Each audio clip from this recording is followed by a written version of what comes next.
Hello, OP classes के digital platform पर आप सभी का एक बार पुनः स्वागत है। आज हम लोगों को पढ़ने हैं 3 सितंबर 2020 के मोस्ट एक्सपेक्टेड करंट अफेयर्स। तो चलिए शुरू करते हैं और देखते हैं आज का पहला प्रश्न। पहला प्रश्न है, हाल ही में किस भारतीय मूल के व्यक्ति या महिला को सिंगापुर संसद में औपचारिक रूप से नेता प्रतिपक्ष के रूप में नियुक्त किया गया है? तो हाल ही में प्रीतम सिंह को सिंगापुर में पहली बार औपचारिक रूप से नेता प्रतिपक्ष चुना गया है। पहली बार सिंगापुर की संसद में विपक्ष का पद बनाया गया है। प्रीतम सिंह वर्कर्स पार्टी के हैं। उन्होंने कुल 93 सीटों में से 10 सीटें जीती हैं और विपक्ष में बैठने का अधिकार हासिल किया है। सिंगापुर में सदन की नेता इंद्राणी राजा हैं, जो कि पीपल्स एक्शन पार्टी की हैं। इस पार्टी ने कुल 93 सीटों में से 83 सीटें जीती थी और सदन पर कब्जा किया है। बात की जाए सिंगापुर की, तो सिंगापुर की राजधानी है सिंगापुर, मुद्रा है सिंगापुर डॉलर। वर्तमान में सिंगापुर के प्रधानमंत्री हैं ली सियान लुंग। चलिए देखते हैं हमारा आज का दूसरा प्रश्न है, हाल ही में राष्ट्रपति रामनाथ कोविंद ने संसद के मानसून सत्र के आयोजन को मंजूरी प्रदान की है। संसद के सत्र में संबंध में सत्य कथन क्या है? तो पहला है, संसद के सत्र में निर्धारित राष्ट्रपति कैबिनेट की सिफारिश के आधार पर करता है। शीतकालीन सत्र का आयोजन फरवरी से शुरू होता है।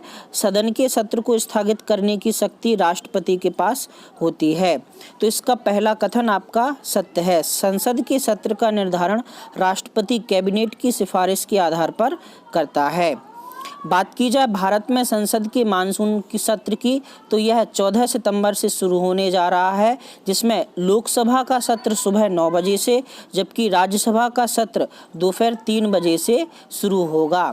लोकसभा में कुल 3 सत्र होते हैं, जिनमें पहला बजट सत्र, फिर मानसून सत्र तथा इसके बाद शीतकालीन सत्र होता है। बात की जाए भारत में संसद की लोकसभा की, तो लोकसभा में अधिकतम 552 सीटें हो सकती हैं, जबकि वर्तमान में 545 सीटें हैं। जबकि राज्यसभा में अधिकतम 250 सीटें हो सकती हैं, जो कि वर्तमान में 245 के रूप में हैं। चलिए देखते हैं हमारा आज का अगला प्रश्न है, निम्न में से कौन सा देश इंडो पैसिफिक आपूर्ति श्रृंखला लचीलापन पर क्षेत्रीय सहयोग का सदस्य नहीं है, जिसके वाणिज्य मंत्रियों की हाल ही में बैठक संपन्न हुई है? तो हाल ही में इंडो पैसिफिक आपूर्ति श्रृंखला लचीलापन पर क्षेत्रीय सहयोगों की एक बैठक आयोजित हुई है। इसमें जापान, ऑस्ट्रेलिया तथा भारत के वाणिज्य मंत्रियों ने हिस्सा लिया है। चीन इस बैठक का सदस्य नहीं था। भारत की तरफ से इसमें भाग लेने वाले थे वाणिज्य उद्योग मंत्री पीयूष गोयल, ऑस्ट्रेलिया की तरफ से व्यापार व पर्यटन मंत्री साइमन बर्मिंघम तथा जापान की तरफ से व्यापार उद्योग मंत्री काजियामा हिरोशी ने इस बैठक में भाग लिया था।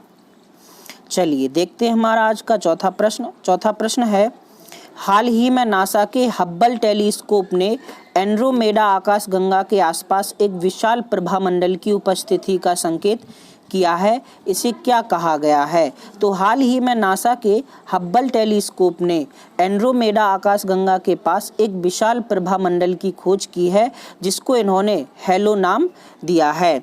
बात की जाए एंड्रोमेडा आकाशगंगा की, तो इसे देवयानी आकाशगंगा भी कहा जाता है तथा यह पृथ्वी से 25 लाख प्रकाश वर्ष दूर है। लेकिन यह हमारी आकाशगंगा के सबसे नज़दीक स्थित आकाशगंगा है। हाल ही में एंड्रोमेडा आकाशगंगा के पास एक प्रभामंडल खोजा गया, जिसे नासा के हब्बल टेलीस्कोप ने खोजा है तथा इसे हेलो नाम दिया गया। चलिए देखते हैं हमारा आज का अगला प्रश्न है, किसने भारतीय नौसेना के चीफ ऑफ मटेरियल का पदभार ग्रहण किया है? तो हाल ही में वाइस एडमिरल SR शर्मा ने भारतीय नौसेना के चीफ ऑफ मटेरियल का पदभार ग्रहण किया है। बात की जाए भारतीय नौसेना की, तो इसकी स्थापना हुई थी 1612 में। उस समय इसका नाम हुआ करता था इंडियन मैरीन। वर्तमान में नौसेना अध्यक्ष हैं एडमिरल करमबीर सिंह, जबकि नौसेना दिवस 4 दिसंबर को मनाया जाता है। चलिए देखते हैं हमारा आज का अगला छठवां प्रश्न है कौन सा माह पोषण माह के रूप में मनाया जाता है? तो आपका सितंबर माह पोषण माह के रूप में मनाया जाता है। राष्ट्रीय पोषण माह सितंबर माह में मनाया जाता है, जबकि इसकी शुरुआत वर्ष 2018 से हुई थी। इस माह के दौरान महिलाओं तथा बच्चों में पोषण के स्तर को बढ़ाने का प्रयास किया जाता है। चलिए देखते हैं हमारा आज का अगला सातवां प्रश्न है किस संस्थान द्वारा विश्व के सबसे बड़े सोलर पेड़ को विकसित किया गया है? तो हाल ही में CSIR CMERI द्वारा विश्व का सबसे बड़ा सोलर पेड़ विकसित किया गया है, जिसकी स्थापना पश्चिम बंगाल में दुर्गापुर कॉलोनी में हुई है। 11.5 किलोवाट उत्पादन वाला यह पेड़ कुल 35 सौर PV पैनल द्वारा युक्त है। पेड़ में 24 घंटे CCTV, आर्द्रता की स्थिति, हवा की गति, वर्षा की भविष्यवाणी आदि के लिए सेंसर लगाए गए हैं। चलिए देखते हैं हमारा आज का अगला आठवां प्रश्न है संयुक्त राष्ट्र ने विकलांग लोगों के लिए अपना पहला दिशा निर्देश जारी किया है, यह किससे संबंधित है?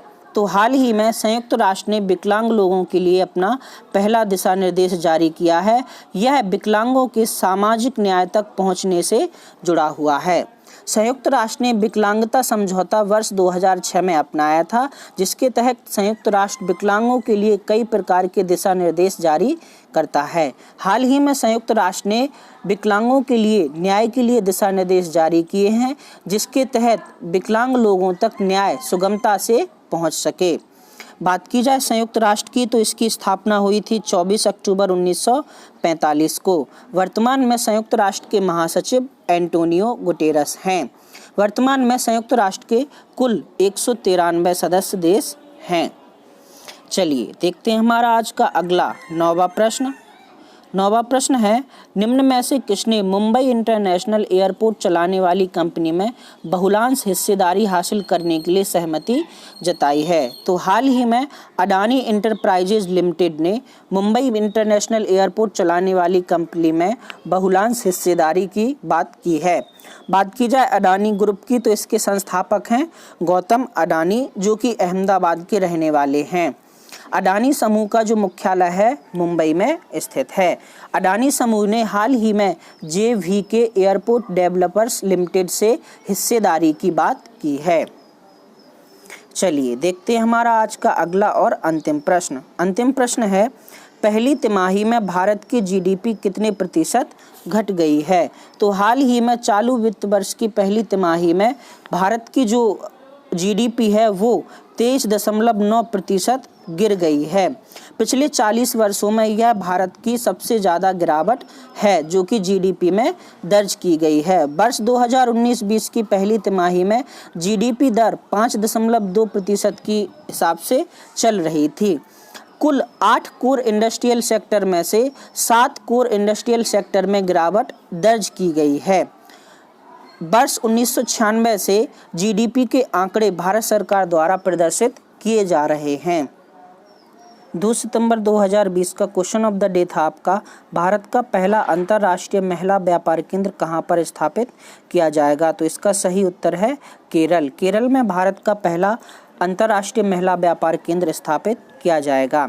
इसके अलावा सेशन ऑफ द डे का क्वेश्चन था आपका, प्रथम हृदय रोग महिला विशेषज्ञ SI पद्मावती का निधन कहाँ हुआ है?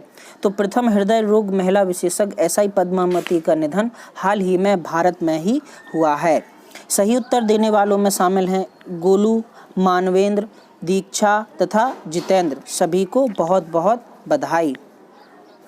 3 सितंबर 2020 का क्वेश्चन ऑफ द डे आपका रीजनिंग का एक प्रश्न है, जो कि आपका दिशा संबंधी एक प्रश्न है राम सीधे पूर्व की ओर जा रहा है, उसके बाद वह दाएं मुड़ता है, फिर दाएं मुड़ता है, फिर बाएं मुड़ता है। यह बताइए कि अब राम किस दिशा में जा रहा है? तो आपको इसका उत्तर नीचे कमेंट बॉक्स में कमेंट करके बताना है। इसके अलावा सेशन ऑफ द डे का क्वेश्चन है आपका, हाल ही में राष्ट्रीय पोषण माह सितंबर में मनाया जाएगा। राष्ट्रीय पोषण माह को मनाने की शुरुआत किस वर्ष में की गई थी? दोनों प्रश्नों के जवाब आपको नीचे कमेंट बॉक्स में कमेंट करके बताने हैं। तो ये था आपका 3 सितंबर 2020 का करंट अफेयर्स का सेशन। आज के लिए इतना ही, धन्यवाद।